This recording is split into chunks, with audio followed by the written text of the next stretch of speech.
William, le ministre de l'Intérieur, qui hier, lors de ses vœux à la police nationale, a évoqué cette affaire. Écoutez. Dans ces premières heures de 2020, je pense aussi à Cédric Chouviat, interpellé à Paris la semaine dernière et décédé dans des circonstances qui interrogent et qui doivent être éclairées.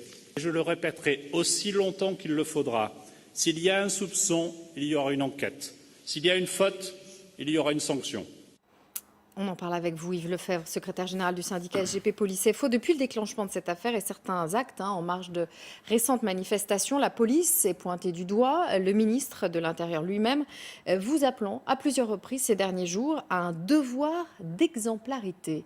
Il y a un problème d'exemplarité ? Je ne pense pas qu'il y ait un problème d'exemplarité, il y a un problème de suremploi, il y a un problème de violence exacerbée. Et il y a parfois des gestes qui sont pas tolérables, pas acceptables, bien évidemment. Je pense notamment au croche-pied, je pense aussi à d'autres gestes, mais il faut toujours contextualiser ce qui s'est passé. Toujours contextualiser pourquoi ? Parce que ce fameux croche-pied à Toulouse, samedi dernier, je crois, qui fait le tour des médias, effectivement, et dont on relayait sur les réseaux sociaux. À quel moment ça se passe et depuis combien de temps les effectifs sont engagés ? Alors le geste n'est pas excusable. Le croche-pied, ce n'est pas déontologique, on est bien d'accord. Ça ne fait pas partie, je dirais, des méthodes et des techniques de police. Surtout, il n'y avait pas de danger. Alors, ce dont vous parlez, on va le voir en image, justement. Le croche-pied dont vous parlez, pardonnez-moi, on va revoir justement cette action qui a fait le tour des réseaux sociaux ces derniers jours. Allez-y. Voilà. Alors, qu'est-ce qui se passe dans la tête de mon collègue ? Vous voyez, ce soir, on est à la nuit tombante. Qu'est-ce qu'il a pris ? Qu'est-ce qu'il a dû subir ? Vous voyez le casque à côté. On voit le casque de son collègue, le bouclier, de son collègue, qui est marbré de projectiles divers et variés. Alors ce geste-là, parce qu'à un moment donné, il y a l'exaspération, il y a la fatigue. À un autre moment de son propos, Castaner est très très clair. Il dit même si on est interpellé, même si on est provoqué, même si on reçoit des projectiles, on doit garder son calme. Vous m'avez déjà souvent entendu le dire, je vais le répéter. Je demande au ministre de l'Intérieur, il y a certains technocrates, même au Premier ministre, venez vivre notre vie de flic, venez vivre la vie de mes collègues sur le maintien de l'ordre depuis de responsabilité. 2 ans. Bien sûr, ils ont une part de responsabilité, notamment dans les ordres donnés. Alors l'exemplarité, oui, on doit l'avoir et on fait tout pour l'avoir. Quand il y a des fautes commises... Une question précise. Oui, j'allais finir sur l'exemplarité des donneurs. Le croche-pied. Oui. D'après vous, le fonctionnaire de police qui est identifié, qui est l'auteur de ce croche-pied, il doit bénéficier de circonstances atténuantes ou il doit être sanctionné il doit être sanctionné. Son geste n'est pas acceptable. Donc il doit être sanctionné. Maintenant, la sanction, ou est-ce qu'il y a des circonstances atténuantes ? Si sanction il y aura, il faut appréhender tout ce qu'il a dû à subir. Donc il a des circonstances atténuantes. Je ne dis pas qu'il en a, je ne connais pas le contexte de son emploi. Mais manifestement, de par l'emploi que je sais qui a été mis en place à Toulouse, notamment sur cette journée de manifestation, il doit avoir à un moment donné une fatigue. Vous savez, derrière ce geste n'est pas acceptable, il doit être sanctionné. Oui, mais entendez-nous bien, il y a des gestes qui peuvent ne pas être acceptables. Non, j'ai pas double discours. Qui peut tout justifier. Non, je ne cherche pas à tout justifier. Simplement, je dis simplement qu'au vu de la pression subie, au vu de ce qu'il a peut-être encaissé en amont, ce collègue, à un moment donné, il dérape, mais dans un contexte bien particulier. Le geste n'est pas acceptable. Mais ce que je veux pour revenir à l'exemplarité du ministre, je souhaiterais, moi, que Christophe Castaner donne les bons ordres à certains préfets pour qu'il y ait aussi exemplarité dans les instructions données et dans le déploiement des forces de l'ordre. On en revient à cette systématisation de mettre des unités dans la gestion de masse, la gestion de foule, des unités qui ne sont pas formées ni équipées pour cela. Donc il y a un problème de formation et d'équipement. Il y a un problème de formation, il y a un problème d'ordre donné. Vous savez, il faut tout remettre dans le contexte. Je ne veux pas tomber dans le populisme, mais hier, on a subi quand même une journée toute particulière dans nos rangs. 2 de nos collègues ont mis fin à leur jour hier. Hier, à l'heure de midi, une collègue de 52 ans, et hier soir, un autre collègue au centre de rétention administrative de Rennes. Et hier, on a constaté le décès d'un malheureux collègue de 45 ans, écrasé comme un chien dans la nuit de vendredi à samedi. Alors, vous savez, oui, on se doit. Il est dans son rôle, le Christophe Castaner, de rappeler l'exemplarité. Mais moi, je suis dans mon rôle de lui dire, il faut aussi que les ordres que vos technocrates nous donnent soient eux-mêmes aussi exemplaires. Il faut repenser aussi aux effectifs. Christophe Castaner se doit d'être exemplaire aussi pour remettre à niveau les unités dédiées à la gestion du maintien de l'ordre, que sont les CRS. Combien de fois ai-je dit sur ce plateau ? 1000. Il y a un an, je parlais des 1000. Aujourd'hui, je peux parler de 1200, parce que le fossé n'a fait que se creuser, et on n'a pas de réaction là-dessus. L'exemplarité doit être des 2 bords, obligatoirement. Après quasiment chaque manifestation, les vidéos, on a vu l'une d'elles, interrogeant le rôle des forces de l'ordre, sont nombreuses sur les réseaux sociaux ces derniers jours. Pas moins de 2 ont retenu l'attention de l'opinion. Il y en a une autre, celle d'un tir de LBD apparemment à bout portant. Une enquête a été ouverte, celle de Toulouse où il y a ce fameux croche-pied. Des images, voilà, ça c'est pour l'image du tir de LBD à bout portant et une enquête est ouverte. Des images qui ont été justement évoquées sans les nommer par Christophe Castaner hier. On l'écoute. C'est l'honneur de la police qui est en jeu. On ne fait pas de croche-pied à l'éthique, sauf à s'abaisser et à abaisser la police. On ne fait pas de croche-pied à l'éthique. Vous partagez son avis, j'imagine? Oui, je partage son avis, mais également, je me répète, mais on ne fait pas de croche-pied non plus à la juste et à l'intelligente utilisation des forces de l'ordre sur le terrain. Vous voyez les images qu'on voit du tir de LBD? Du tir de LBD qui, au demeurant, laissons faire l'enquête, parce que fort heureusement pour la personne, fort heureusement, s'il y avait eu réellement tir de LBD, la personne ne se relevait pas. C'est un tir de LBD vraiment si proche, quasiment au contact, peut-être mortel. Donc fort heureusement, tel n'est pas le cas. Alors à chaque fois, laissons faire l'enquête. Mais là encore, bien évidemment, les croche-pieds, mais voyez ces images. Mais qu'est-ce qu'elles disent? Que certains d'entre vous aujourd'hui pètent les plombs? C'est ça? Oui, mais c'est armé. Regardez cette police. Regardez cette police. On a de tout. On a des compagnies d'intervention, on a des BAC, on a des braves. C'est de l'armée mexicaine. On met tout et n'importe quoi. Ce qui fait qu'on ne laisse pas la gestion. Là, on est sur la gestion de foule.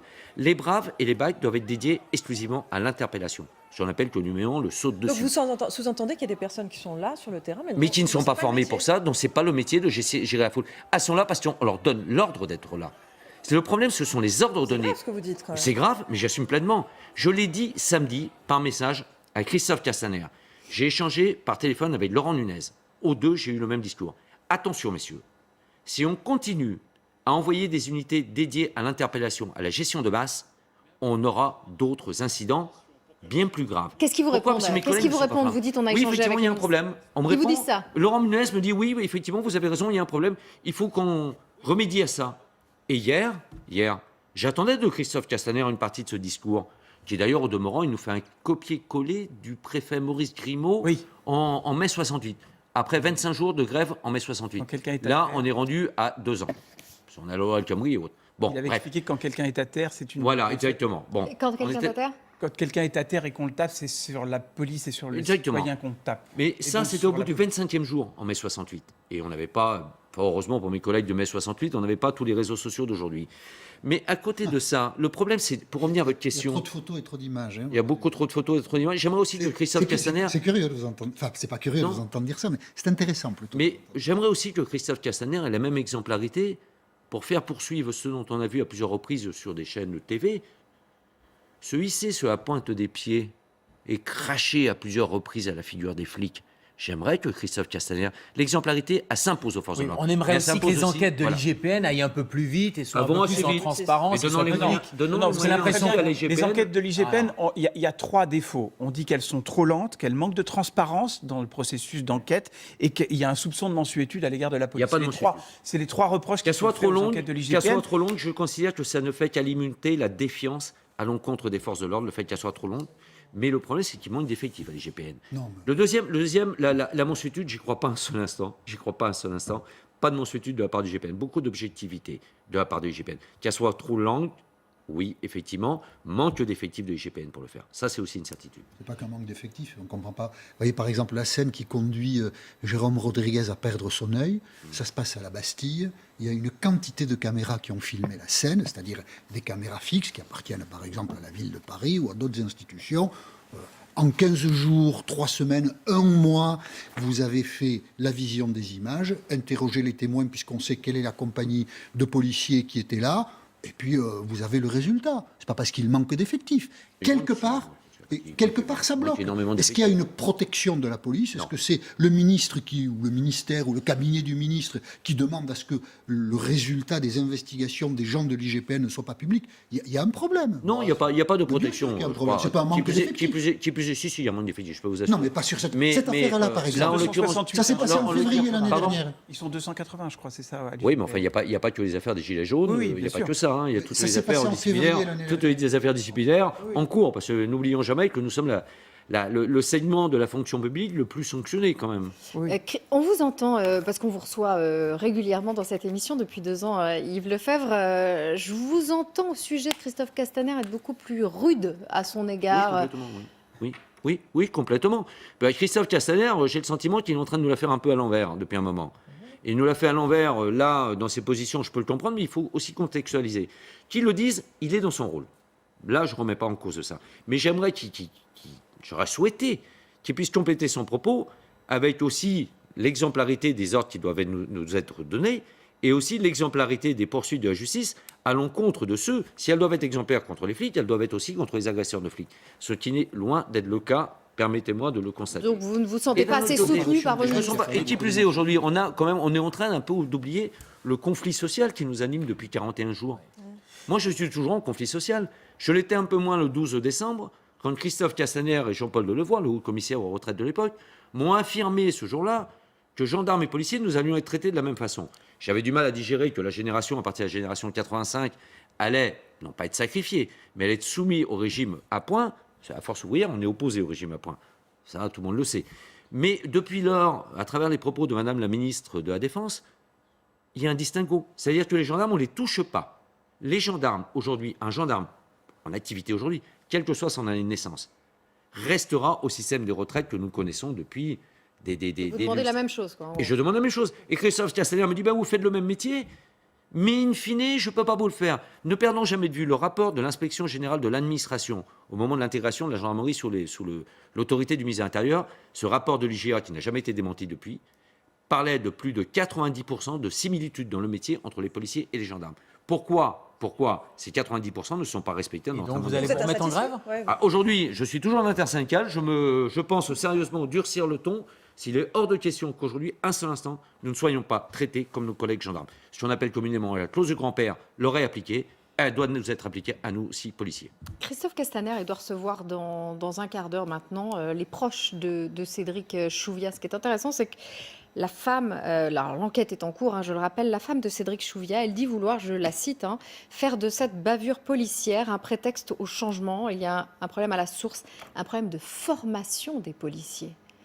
On revient à ce qu'on disait il y a quelques minutes. Il y a un problème de formation, il y a surtout un problème de croissance de la violence. Vous savez, le plaquage, si demain on trouve une autre méthode... Le plaquage ventral qui est mis en place dans cette... Vous savez, c'est la seule méthode que nous ayons aujourd'hui. Excusez-moi, mais dans d'autres pays, c'est interdit. À New York, à Los Angeles, ils y arrivent sans... Ne comparons pas, par pitié, ne comparons pas les méthodes de la police américaine, que je respecte. Vous savez, si les policiers américains avaient eu à gérer les maintiens de l'ordre Non, mais dans les autres pays européens, il y aurait eu des morts. Il y aurait eu des morts, bien sûr.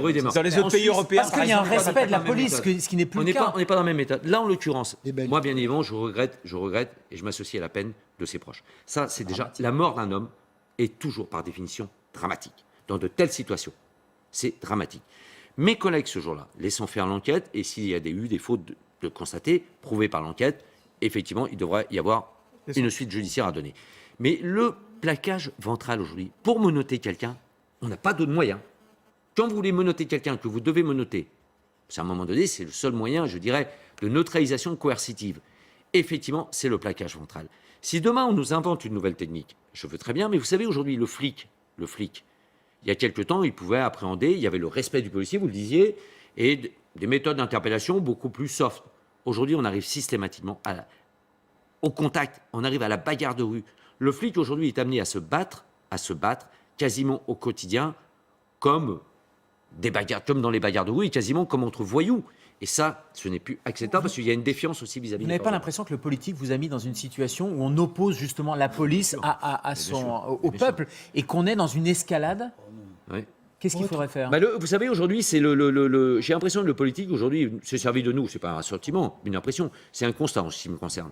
C'est servi de nous de variable d'ajustement, déjà dans le conflit des Gilets jaunes. Premier point. Aujourd'hui, le divorce est prononcé aujourd'hui, malheureusement est prononcé, et je crains avec une majorité de nos concitoyens. Pardonnez-moi Yves Lefebvre, je vous interromps, on part à Place Beauvau où la femme et l'une des filles de Cédric Chouviat sortent de la Place Beauvau. La famille de Cédric Chouviat, je vous le disais, est reçue. Place Beauvau est reçue par le ministre de l'Intérieur. Évidemment, j'imagine que vous trouvez ça normal qu'un ministre reçoive. Ah oui, non, mais tout la à fait. famille. Non, mais c'est la moindre des choses. Ça me paraît tout à fait légitime. Ce qui n'avait pas été fait sous d'autres ministres, c'est ce qui a malheureusement creusé le fossé encore plus entre la police et la population. Et je pense notamment du temps des voltigeurs sous Pasqua. Il le fait bien de les recevoir. Mais enfin, vous avez dit que le gouvernement avait opposé le peuple et la police. Il faut bien Ça sert reconnaître. de nous en variable d'ajustement. Il faut bien reconnaître que la société française a été confrontée avec le mouvement des Gilets jaunes à une violence qui a surpris tout le monde et qui n'était pas acceptable et qui était le fait là des manifestants. Oui, non, mais on est d'accord là-dessus, monsieur. Le saccage de l'Arc de Triomphe, le samedi qui a suivi, ça, le gouvernement Oui, n'est pas pour grand-chose. Est-ce que ça justifie des mains arrachées ou des... Oui, de mettre dans Non, une situation il et s'agit d'épuiser des hommes qui, à un moment donné, sont Non, il ne s'agit pas de justifier, il s'agit juste de dérapage. reprendre la formule selon laquelle le gouvernement a opposé le peuple et la police. Non, je pense que, hélas, des manifestants, Ils sert de variable d'ajustement. des manifestants se sont comportés d'une manière qui n'est pas acceptable dans une démocratie. Sauf que le drame et qui, hélas, a suscité un débat autour de la violence que nous maîtrisons mal. Jean-Michel, permettez-moi, sauf que le drame, malheureusement, de Cédric Chouviat montre autre chose, Il est malheureusement. ailleurs, oui. C'est-à-dire que ça montre... Qui n'est pas dans une manifestation. Ça montre un Français que les policiers veulent protéger en lui disant d'enlever son téléphone, et finalement, il se retrouve... Oui, enfin, Non, donc en fait, on se dit que c'est plus dangereux il y a de se retrouver confronté avec un plaquage au sol par la police que se promener avec son téléphone en conduisant. mais Et ça, c'est autre chose, on n'est plus dans les gilets jaunes. C'est pas que le téléphone, entendons-nous bien. Et C'est pour ça qu'il s'est je fait veux arrêter. pas entacher la mémoire, Oui. et surtout, certainement pas, je veux pas avoir une position qui pourrait être confuse vis-à-vis de ses proches, de ses parents. Il y a un contrôle parce qu'il est au téléphone. Oui. Moi, je ne suis pas sûr, en fait, c'est ce que je lis, c'est ce que j'entends. Il y a opposition, il y a une rébellion à un moment donné, ce qui fait que mes collègues ont l'impérieuse nécessité, l'obligation d'interpeller. Et à ce moment-là, il y a effectivement ce plaquage ventral pour le monoter. Et il arrive ce qui est abominable, pas sur rien, sauf dans des cas extrêmes. Là, je pense, là, j'assume aussi mes propos, notamment dans le terrorisme. Là, On va si juste peut notre écouter, aise, pardonnez-moi, la veuve donc, de Cédric Chouviat.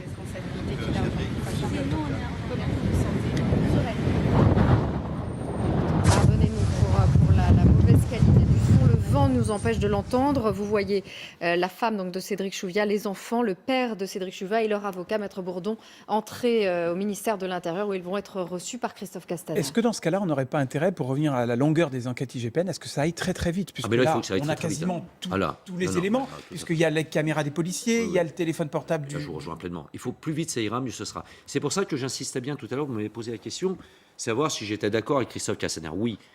Rappelez-vous de l'affaire de Malik Oussekine, où, En 1986, où le J'ai le ministre droit de l'époque, d'évoquer. c'est sauf erreur de ma part, Charles Pasqua, Charles Pasqua, reçoit la famille, mais des semaines, sinon même des mois après. Et là, non, il fallait que Christophe Castaner reçoive la famille, la que veuve, l'enquête aille vite. les enfants, et que l'enquête aille vite. Pour mes collègues policiers, Bien sûr. au même titre que pour la famille. Bien sûr, que la vérité soit faite là-dessus. Et qu'on en tire des enseignements, si on peut nous trouver une autre méthode. Vous savez, on parlait tout à l'heure du LBD. Le LBD, je n'ai eu de cesse à répéter, pour le moment, c'est le seul moyen que nous ayons. Mais trouvez-nous autre chose. Il y a d'autres polices qui Trouvez-nous travaillent autre avec chose. d'autres On outils. n'est pas du tout dans le même système. Vous parlez de Malek On n'est pas du tout- Oussekine, En alors, Allemagne. la réintroduction des voltigeurs. parce que Oui, ça m'interroge.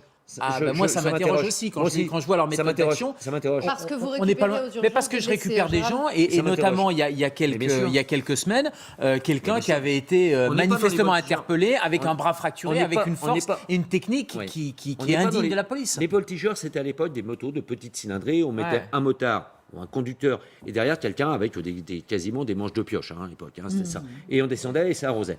Quand on a remis les motos, ma première interrogation a été à l'intention du préfet de police et du ministre de l'Intérieur, inversement le ministre de l'Intérieur, préfet de police, pour dire attendez, attention, voltigeurs là. On m'a dit non, ce ne sont pas des voltigeurs, monsieur Lefebvre. Les motos serviront à déplacer plus rapidement pour être beaucoup plus réactifs. Là, je m'associe. Mais attention à ce qu'on ne transforme Et pas vous ça en pensez pas que, voltigeurs. particulièrement à Paris, il y a un problème? Mais il y a un problème à Paris, je vous l'ai dit tout à l'heure. On envoie les braves, les brigades de répression des actions violentes, on les envoie à la gestion de foule. Mes collègues ne sont pas formés pour ça. Et in fine, ceux qui seront à la barre des accusés, ce seront les gardiens de la paix, certainement jamais les donneurs d'ordre. Et il va falloir à un moment donné que les donneurs d'ordre en pointent aussi leur responsabilité en la matière, ce qu'on ne fait pas aujourd'hui. On fait le procès des lampistes, de ceux qui exécutent. Et vous savez, il y a quand même un article du Code pénal qui prévoit qu'en matière de maintien de l'ordre, c'est l'ordre qui doit être mis en accusation, l'ordre donné, et certainement pas l'exécutant. Et ça, on tend malheureusement à l'oublier. Et c'est là le danger. Et vous savez, si on avait eu des réponses pénales aussi par rapport à tous ces incidents contre les forces de l'ordre, on n'en serait pas là. Retrouvez toute notre actualité sur videopolice.com, la chaîne YouTube d'Unité SGP Police.